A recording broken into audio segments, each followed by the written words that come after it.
நிறைய பேர் சொல்லுவீங்க புறா வளர்த்தா அந்த மைண்ட் ரிலாக்ஸேஷனாக இருக்குன்னு சொல்லிட்டு. புறா வளர்க்குறவங்களுக்கு நிறைய பேருக்கு தெரியும். புறாவோட எண்ணிக்கை கம்மியாக இருக்கணும். அப்படி இல்லைனா புறாவோட செட்டிங் வந்து பார்த்தீங்கன்னா ஃபஸ்ட்டு நம்ம கேஜ் செட்டப்லாம் பார்த்தீங்கன்னா நல்லா பர்ஃபெக்டாக பண்ணியிருந்தீங்கன்னா நீங்கள் சொல்கிறது ஓகே ஒத்துக்கலாம்.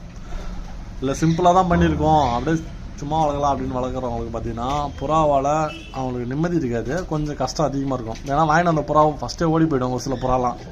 அதுக்கப்புறமேட்டு தோணி தொடங்கி அது முட்டை வச்சு ப்ரீட் ஆகுதுன்னா அதில் வந்து குஞ்சுங்களை எலி தூக்கிட்டு போவோம், காக்கா வந்து தூக்கிடும், முட்டையை உடச்சிரும்.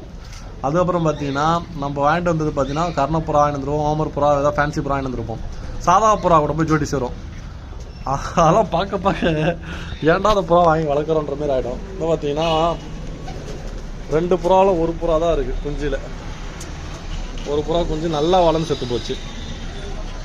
2 முட்டை வைக்கிற புறா பார்த்தீங்கன்னா 1 முட்டை தான் வச்சுருக்குது. 1 முட்டை வந்து காக்கா தூக்கின்னு போயிடுச்சு. இந்த மாதிரி